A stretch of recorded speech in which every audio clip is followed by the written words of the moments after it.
பெந்தெகோஸ்தின் பேரொளி. பெந்தெகோஸ்தே சபையின் மாத இதழ். இம்மாத இதழை வாசித்து இயேசுவை போல் மாற வாஞ்சியுங்கள். 20 நியாய தீர்ப்புகள். தேவனின் இரக்கமும் நியாய தீர்ப்பும். தூதர்களின் மீதும் தனிநபர்களின் மீதும் ஜனக்கூட்டத்தினரின் மீதும் வந்தவையும் இனி வரவிருப்பவையுமான பல்வேறு தேவ நியாய தீர்ப்புகளை குறித்து வேதாகமத்தில் நாம் காண்கிறோம். நமது சபையின் வெளியீடுகளில் ஒன்றாகிய 20 நியாய தீர்ப்புகள் என்னும் நூல் அவைகளை விவரிக்கிறது. அதனை எடுத்து அம்பும் இத்தொடர் கட்டுரை ஆனது. நம் மனக்கண்களை திறப்பதுடன் நமக்கு ஒரு எச்சரிப்பின் ஒலியாக, அபாய அறிவிப்பின் ஒலியாக அமைகிறது. அவ்வெச்சரிப்பை ஏற்று மனஸ்தாபத்துடன் மனம் திரும்புகிறவர்களுக்கும் தங்களை தாழ்த்தி ஒப்புக் கொடுக்கிறவர்களுக்கும் தானமாக வழங்கப்படும் தேவனின் மாண்புமிக்க அன்பையும் உருக்கமான இரக்கங்களையும் கூட இது தெளிவாக சித்தரிக்கிறது. பிரதிபலன்களுக்காகவோ தண்டனைகளுக்காகவோ நாம் யாவரும் நியாயம் தீர்க்கப்படுவோம் என்பது நிச்சயம். நாம் எல்லோரும் கிறிஸ்துவின் நியாயாஸ்தலத்திற்கு முன்பாக வெளிப்பட வேண்டும். 2 கொரிந்தியர் 5:10. இது கர்த்தராகிய இயேசுவின் இரகசிய வருகையின் போது புதிய ஏற்பாட்டு சபைக்கு உண்டாகும் நியாய தீர்ப்பை குறித்து கூறும் ஒரு வேத வசனமாகும். அவரது இரகசிய வருகையில் எடுத்துக்கொள்ளப்படுதலும் கைவிடப்படுதலுமே அதன் இருவித முடிவுகளாய் இருக்கும்.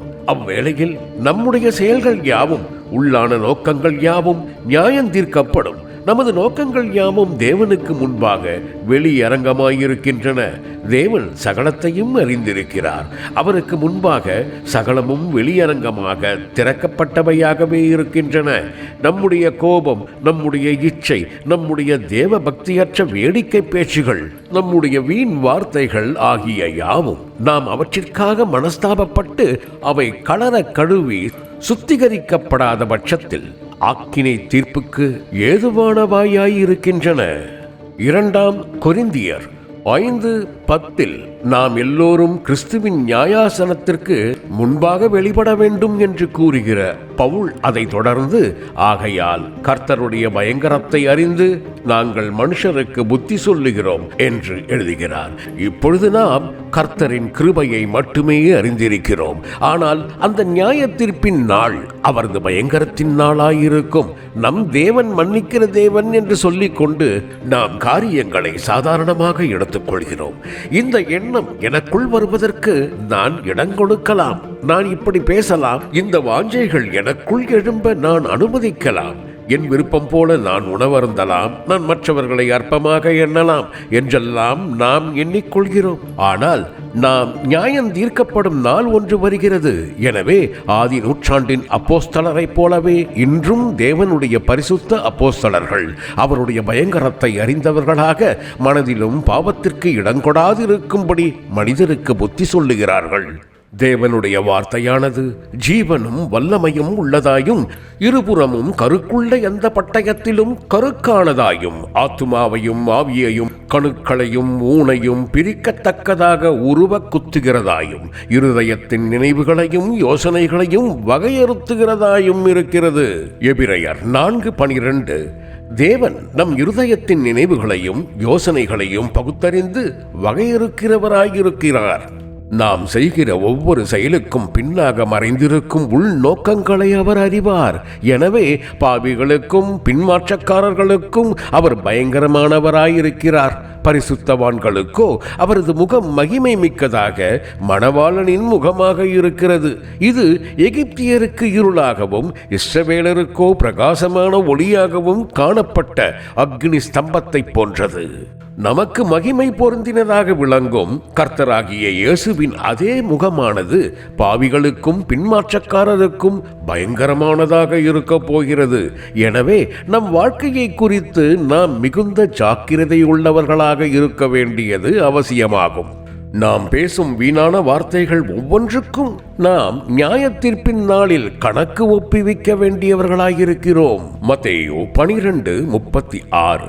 நாம் பேசிய ஒவ்வொரு தவறான வார்த்தைகளின் நிமித்தமும் நம் ஜீவிய காலத்தில் நாம் மெய்யாக மனஸ்தாபப்பட்டு மனம் திரும்பாத பட்சத்தில் அந்த மனிதன் அதைரியப்படும்படி நீ இப்படி பேசினாயே, அந்நபரின் இருதயம் புண்படும்படி நீ அப்படி பேசினாயே, அம்மனதினில் தப்பெண்ணத்தை உண்டாக்கக்கூடிய வார்த்தைகளை நீ பேசினாயே, அந்த மனிதனை குற்றப்படுத்தும் விதத்தில் நீ பேசினாயே, நீ தேவபக்தியற்ற வேடிக்கை பேச்சுகளை பேசினாயே என்றெல்லாம் சுட்டி காண்பிக்கப்படுபவையாக அவை ஒவ்வொன்றும் நம் முன் கொண்டு வந்து நிறுத்தப்படும். ஒவ்வொருவருடைய ஆவிக்குரிய வளர்ச்சி, அழைப்பு, அவர்களுக்குண்டாயிருக்கும் சத்தியத்தின் வெளிப்படுத்தல் போன்றவற்றை பொறுத்து தண்டனைகள் ஒருவருக்கொருவர் வித்தியாசப்படும். எடுத்துக்காட்டாக, அறியாமையினால் கீழ்ப்படியாதிருத்தல் துணிகரமாக கீழ்ப்படியாதிருப்பது நின்று வேறுபட்டதாகும். நியாய தீர்ப்பு தேவனுடைய வீட்டிலே துவக்கும் காலமாய் இருக்கிறது. முந்தி நம்மிடத்திலே அது துவக்கினால் தேவனுடைய சுவிசேஷத்திற்கு கீழ்ப்படியாதவர்களின் முடிவு என்னமாயிருக்கும்? நீதிமானே ரட்சிக்கப்படுவது அரிதானால் பக்தி இல்லாதவனும் பாவியும் எங்கே நிற்பான்? 1 பேதுரு 4:17-18. நீதிமானே ரட்சிக்கப்படுவது அரிதானதாயிருக்கப் போகிறது. இதை சிந்தித்து பாருங்கள். தேவன் நியாயந்தீர்க்க துவங்கும் போது நீதிமானும் கூட ரட்சிக்கப்படக்கூடாமற் போகலாம். தேவன் நம்மை ஒரு உன்னதமான அழைப்பினால் அழைத்திருக்கிறார். இதை விளங்கிக் கொள்ளாமல் சிலர் காரியங்களை மிக இலகுவாக எடுத்துக்கொள்கின்றனர். அவர்கள் கர்த்தருக்கும் கர்த்தருக்குள் தாங்கள் கீழ்ப்படிய வேண்டியவர்களுக்கும் கீழ்ப்படியாமல் தங்களுடைய சொந்த வழியில் நடக்கிறார்கள். அவர்கள் தங்கள் விருப்பம் போல உறங்குகிறார்கள், உணவருந்துகிறார்கள், பேசுகிறார்கள், சிந்திக்கிறார்கள், பணத்தை செலவு செய்கிறார்கள் மற்றும் பல காரியங்களை செய்கிறார்கள். தேவனின் நியாய தீர்ப்பு என்று ஒன்று நிச்சயமாகவே உண்டு. அன்றியும் அது முதலாவதாக நீதிமான்களிடத்தில் துவங்குகிறது. ஆகவே நாம் மிகவும் கவனமாய் இருக்க வேண்டும். இரக்கத்தையும் நியாய தீர்ப்பையும் ஈயஞ்சி குறித்து பாடுவேன். கர்த்தாவே, உம்மை கீர்த்தனம் பண்ணுவேன். சங்கீதம் 101:1. இவ்வசனத்தின்படி முதலாவது நம்மீது இரக்கம் காண்பிக்கப்படுகிறது. தேவன் தமது இரக்கத்தினால் நமது பாவத்தின் அகோரத்தை தமது வசனத்தின் மூலம் நமக்கு உணர்த்தி காண்பிக்கிறார். அவர் நம்மை உடனடியாக தண்டிப்பதில்லை. அவர் நீடிய பொறுமையுள்ளவராய் இருக்கிறபடியால் நமக்காக காத்திருக்கிறார். நாம் மனம் திரும்பும்படி அவர் நமக்கு தருணங்களை தந்து தமது இரக்கத்தை நமக்கு காண்பிக்கிறார். தேவதயவு நம்மை குணப்படுத்தலுக்கு, அதாவது மனம் திரும்புதலுக்கு வழி நடத்துகிறது. ரோமர் 2:4. எனவே நாம் மனம் திரும்பும் போது உண்மையில் தேவனுடைய தயவை பற்றி பிடித்துக் கொள்கிறோம். கர்த்தாவே, என் ஜீவியம் மாற்றப்பட வேண்டும் என நான் விரும்புகிறேன். என் வாழ்க்கையில் உள்ள பாவங்கள் எல்லாவற்றுக்காகவும் நான் மனஸ்தாபப்படுகிறேன் என்று நீ கர்த்தரிடம் சொல்வாயாக. அப்படியானால் தேவனுடைய நியாய தீர்ப்பு உன் மீது விழாது. ஆனால் நீ இரக்கத்தை பெற மறுத்து மற்றவர்களோடு உன்னை ஒப்பிட்டு பார்த்து நான் அவர்களை பார்க்கலும் நல்லவனாக இருக்கிறேன் என்று கூறி உன்னை நீயே நீதிகரித்துக் கொள்ள முற்படுவாயானால் நியாய தீர்ப்புக்கு தப்பிக்கொள்ள மாட்டாய். நீ சொல்லக்கூடிய எந்த சாக்கு போக்கும் நியாய தீர்ப்பு நாளில் உனக்கு உதவியாக கை கொடுக்கப் போவதில்லை. நமது எண்ணங்கள், உணவருந்தலில் நமக்குள்ள பழக்கங்கள், நம்முடைய நீண்ட நேர தூக்கம், இவை அனைத்தும் தேவனுக்கேற்றவையாய் மாற்றப்பட வேண்டும். நாம் எப்போது தூங்க வேண்டும், எப்போது தூக்கத்தை விட்டு எழ வேண்டும் போன்றவற்றை பரிசுத்த ஆவியானவர் தாமே நமக்கு கற்பிக்க வேண்டும். பரிசுத்த ஆவியானவர் சகலத்திலும் நம்மை போதித்து நடத்துகிறார். இது மிகவும் இனிமையானதோர் அனுபவமாகும். அவரது வழி நடத்துதலின்படி நாம் ஜீவிக்கும் போது வாழ்க்கை நமக்கு மிகவும் எளிதானதாக மாறுவதுடன் நாம் செய்யும்படி தேவன் நம்மிடத்தில் எதிர்பார்க்கிற யாவற்றையும் செய்ய நமக்கு நேரமும் இருக்கும். இல்லையே ஒரு நாளின் முடிவில் நாம் அந்நாளை திரும்பி பார்த்து எனக்கு ஜெபிக்க நேரம் கிடைக்கவில்லை, வேதம் வாசிக்க நேரம் கிடைக்கவில்லை என்றெல்லாம் சொல்லிக் கொள்வோம். இவற்றிற்கு காரணம் நாம் நமது அன்றாட வாழ்க்கையில் பரிசுத்த ஆவியானவரின் நடத்துதலுக்கு கீழ்ப்படியாதிருப்பதே ஆகும். வேதாகமத்தில் அநேக இடங்களில் கர்த்தராகிய இயேசு என் வேளை இன்னும் வரவில்லை என்று கூறியதாக நாம் வாசிக்கிறோம். யோவான் 2:4, 7, 6, 8, 30, 8, 20. ஊழியம் செய்யும்படி அவருக்கு 3.5 ஆண்டுகள் மட்டுமே கொடுக்கப்பட்டிருந்த போதிலும் பிதாவாகிய தேவன் சொன்னபடி மாத்திரமே அவர் யாவற்றையும் செய்து வந்தமையால் தாம் செய்ய வேண்டிய யாவற்றையும் நிறைவேற்றி முடிக்க அவருக்கு நேரம் இருந்தது. யோவான் 17:4. நியாய தீர்ப்பு தாமதிக்க கூடும், ஆனால் நிச்சயமாகவே அது வரும். தேவன் நம்மேல் கிருபையுள்ளவராயிருப்பார். ஆனாலும் நாம் மனம் திரும்பாதிருந்தால் தேவ நியாய தீர்ப்பு நம்மை சந்திக்கும். ஒவ்வொரு பாவத்தின் தன்மைக்கும் அளவுக்கும் ஏற்ப பாவம் செய்த ஒவ்வொருவர் மீதும் இப்பூமியிலே எவ்வாறு தகுந்த தேவ நியாய தீர்ப்பு உண்டாயிற்று என்பதற்கான பல எடுத்துக்காட்டுகளை நாம் வேத வசனங்களில் வாசிக்கிறோம். அவற்றுள் சிலவற்றை நாம் கீழே காண்போம். யாக்கோபு தன் சகோதரனின் வஸ்திரத்தை அணிந்து கொண்டு தன் தகப்பனிடத்தில் போய் அவனை ஏமாற்றினான். அநேக ஆண்டுகளுக்கு பின்னர் அவனுடைய பிள்ளைகள் இரத்தக்கரை படிந்த யோசேப்பின் அங்கியை அவனுக்கு காண்பித்து அவனை ஏமாற்றினர். ஆதியாகமம் 27:15-37-31-32. அந்தோனி பேசேக் என்ற ஒரு ராஜா தான் தோற்கடித்த 70 ராஜாக்களுடைய கை கால்களின் பெருவிரல்களை தரித்து போட்டான். அவன் செய்தபடியே அவனுக்கும் செய்யப்பட்டது. அந்தோனி பேசேக் ஓடிப்போகையில் அவனை பின்தொடர்ந்து பிடித்து அவன் கை கால்களின் பெருவிரல்களை தரித்து போட்டார்கள். அப்பொழுது அந்தோனி பேசேக் 70 ராஜாக்கள் கை கால்களின் பெருவிரல்கள் தரிக்கப்பட்டவர்களாய் என் மேஜையின் கீழ் விழுந்ததை பொறுக்கி தின்றார்கள். நான் எப்படி செய்தேனோ அப்படியே தேவன் எனக்கும் செய்து சரி கட்டினார் என்றான். நியாயாதிபதிகள் 1:6-7. சிசெரா தனது 900 இருப்பு ரதங்களை இஸ்ரவேலருக்கு விரோதமாக ஒன்று திரட்டினான். நியாயாதிபதிகள் 4:13. அவனது மரணத்தை பற்றி நாம் வாசிப்பது யாது? பின்பு யாக்கேல் ஒரு கூடார ஆணியை எடுத்து அவன் நெற்றியிலே அந்த ஆணியை அடித்து போட்டான். அது உருவி போய் தரையிலே புதைந்தது. அவன் செத்து போனான். வசனம் 21. அவனை கொல்ல ஒரே ஒரு ஆணித்தான் தேவைப்பட்டது. அது ஒரு இருப்பு ஆணியாகும். அபிமெலேக்கு எருபாகாலின் 70 குமாரரையும் ஒரே கல்லின் மேல் கொலை செய்தான். நியாயாதிபதிகள் 9:5-17-24. அபிமெலேக்கு எப்படி கொல்லப்பட்டான்? ஒரு ஸ்திரீ ஒரு ஏந்திரக்கல்லின் துண்டை அபிமெலேக்குடைய தலையின் மேல் போட்டாள். அது அவன் மண்டையை உடைத்தது. வசனம் 53. அவனது மண்டை உடைந்த போதிலும் அவனது பெருமை உடையவில்லை. அவன் தன் ஆயுததாரியாகிய வேலைக்காரனை கூப்பிட்டு, ஒரு ஸ்திரீ என்னை கொன்றாள் என்று என்னை குறித்து சொல்லாதபடிக்கு நீ உன் பட்டயத்தை உருவி என்னை கொன்று போடு என்று அவனோடே சொன்னான். அப்படியே அவன் வேலைக்காரன் அவனை உருவ குத்தினான். அவன் செத்து போனான். இப்படியே அபிமெலேக்கு தன்னுடைய 70 சகோதரரை கொலை செய்ததினால் தன் தகப்பனுக்கு செய்த பொல்லாப்பை தேவன் அவன் மேல் திரும்பும்படி செய்தார். வசனம் 54-56. அபிமெலேக்கின் பெருமை அவனது மண்டையோட்டை பார்க்கிலும் கடினமானதாக இருந்தது. ஒரு ஸ்திரீ தன்னை கொன்று போட்டாள் என்று பிறர் சொல்வதை அவன் விரும்பவில்லை. சில வேளைகளில் நாம் அபிமெலேக்கை போல இருக்கிறோம்.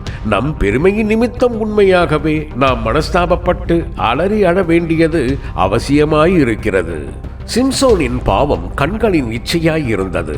நியாயாதிபதிகள் 14:1-3, 16:1-4. அதற்காக அவன் மேல் வந்த நியாய தீர்ப்பு யாது? பெலிஸ்தர் அவனை பிடித்து அவன் கண்களை பிடுங்கினர். மேலும் அவன் எந்த இடத்தில் பாவம் செய்தானோ அந்த இடத்திலேயே பல நாட்களுக்கு பின்னர் அவனுக்கு தண்டனை வந்தது. பின்பு சிம்சோன் காசாவுக்கு போய் அங்கே ஒரு வேசியை கண்டு அவளிடத்தில் போனான். அவனை காசாவுக்கு கொண்டு போய் அவனுக்கு 2 வெண்கல விலங்கு போட்டு சிறைச்சாலையிலே மாவரைத்துக் கொண்டிருக்க வைத்தார்கள். நியாயாதிபதிகள் 16:1-21. நமது பாவத்திற்கேற்ப தேவன் நிச்சயமாகவே நம்மை தண்டிப்பார். அமலேக்கியரின் ராஜாவாகிய ஆகாகை குறித்து சாமுவேல், உன் பட்டயம் ஸ்திரீகளை பிள்ளையற்றவர்களாக்கினது போல ஸ்திரீகளுக்குள்ளே உன் தாயும் பிள்ளையற்றவளாவாள். 1 சாமுவேல் 15:33 என்று சொல்லி அவனை கில்காலிலே கர்த்தருக்கு முன்பாக துண்டித்து போட்டான். தாவீதை கொல்லும்படி தன் கையில் ஈட்டியோடு சுற்றித் திரிந்து கொண்டிருந்த சவுல் முடிவாக தன் ஈட்டியின் மேல் தானே விழுந்து தன்னை மாய்த்து கொண்டான். 1 சாமுவேல் 22:6, 26, 2:7, 2 சாமுவேல் 1:6-10 வரை. அவன் தான் உயிரோடு இருந்த நாட்களில் பல முறை தனது ஈட்டியினாலே தாவீதை சுவரோடே சேர்த்து உருவ குத்தி போட முனைந்தான்.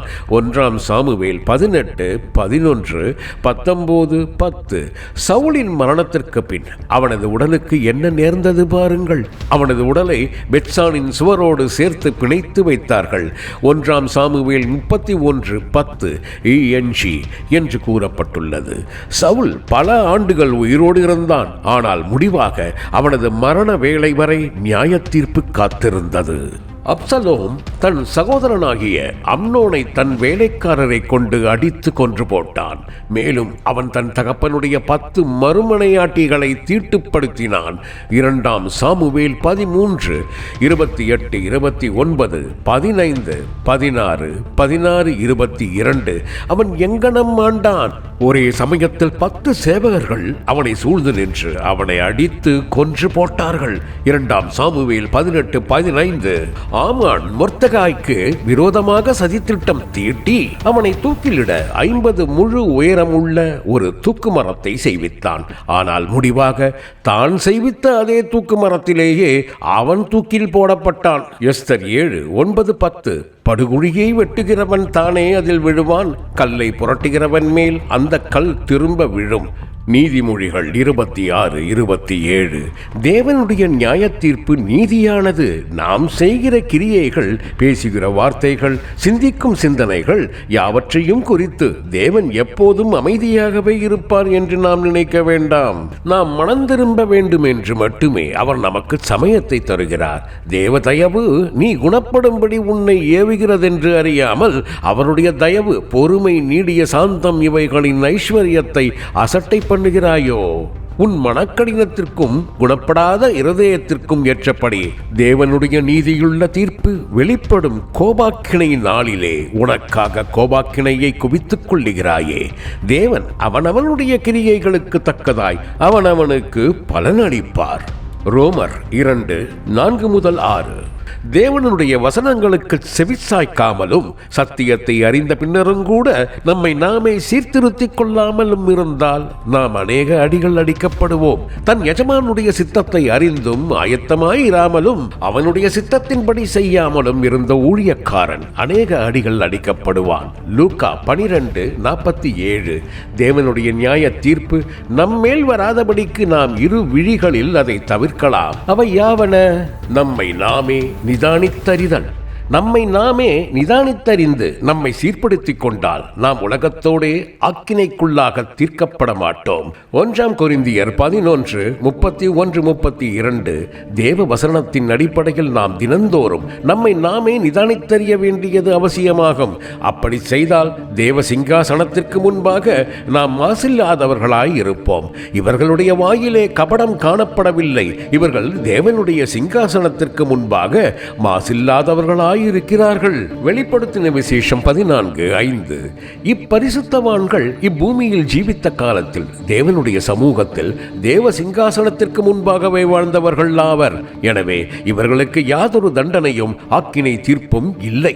பரிசுத்தவான்கள் அனுதினமும் தங்களை தாங்களே நிதானித்தறிகின்றனர். நம்முடைய மனப்பான்மை, நடக்கை, பேசும் விதம், சிந்திக்கும் விதம் இவை யாவும் ஆராய்ந்தறியப்பட வேண்டும். என்னுடைய மனப்பான்மை சரியானதா? நான் நடந்து கொள்ளும் விதம் சரியானதா? நான் பேசும் விதம் சரியானதா? நான் சிந்திக்கும் விதம் தான் சரியானதா?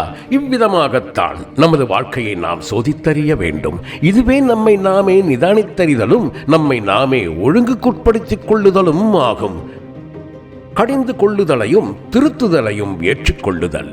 வேதாகமம் முழுவதிலும் பரிசுத்தவான்கள் சீர்திருத்தப்பட்டதையும் அத்திருத்துதல்களை அவர்கள் ஏற்றுக்கொண்டதையும் நாம் காண்கிறோம். ஒருமுறை கர்த்தராகிய இயேசு, எனக்கு பின்னாக போ சாத்தானே, மத்தேயு 16:23 என்று கூறி பேதுருவை கடிந்து கொண்டார். தமது உயிர்த்தெழுதலுக்கு பின்னரும் கர்த்தராகிய இயேசு மீண்டும் அவரை திருத்தினார். யோவான் 21:21-22. மேலும் அப்பேதுரு ஒரு சந்தர்ப்பத்தில் அப்போலினால் கடிந்து கொள்ளப்பட்டார். கலாத்தியர் 2:11-14 வரை. அவை அனைத்தையும் அவர் நல்ல மனப்பான்மையுடன் ஏற்றுக்கொண்டார். தன்னை கடிந்து கொண்ட அப்பவுலை அவர் நமக்கு பிரியமான சகோதரன் என்று தன் நிருபத்தில் குறிப்பிடுகிறார். 2 பேதுரு 3:15. அவ்வாறே பவுலும் கூட மேன்மையானதொரு அப்போஸ்தலனாயிருந்த போதிலும் பிறர் மூலமாக தேவன் தனக்கு அளித்த ஆலோசனைகளை ஏற்றுக்கொண்டார். அப்போஸ்தலருடைய நடபடிகள் 19, 30, 31. திருத்தப்படுதல் நமக்கு அவசியம்.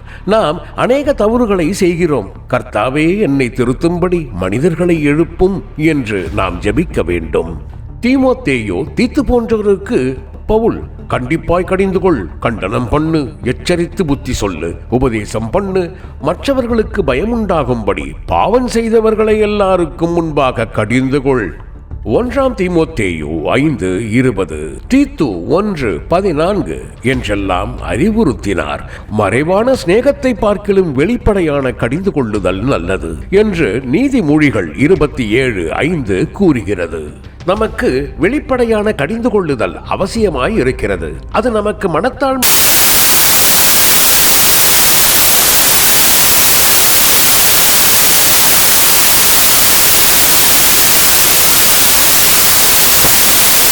விதங்களில் செயல்படுகிறார். நமக்கு நம் சொந்த நியாயங்களும் சாக்கு போக்குகளும் இருக்கக்கூடும். ஆனால் அவை யாவும் நம் ஜீவியத்துக்கு மரணத்தையே வருவிக்கும். அடிக்கடி கடிந்து கொள்ளப்பட்டும் தன் பிடரியை கடினப்படுத்துகிறவன் சகாயமின்றி சடிதியில் நாசமடைவான். நீதிமொழிகள் 29:1. பிரதிபலனை பெற்றுக்கொள்ளும்படியாகவோ அல்லது தண்டனை அடையும்படியாகவோ நாம் யாவரும் கிறிஸ்துவின் நியாயாசனத்திற்கு முன் நிற்பது நிச்சயம் என்பதை நாம் நினைவிற்கொள்ளுவோமாக. ஆகவே நாம் அனுதினமும் அவரது நியாயாசனத்திற்கு முன்பாக ஜீவிப்பதே சாலச் சிறந்ததாகும்.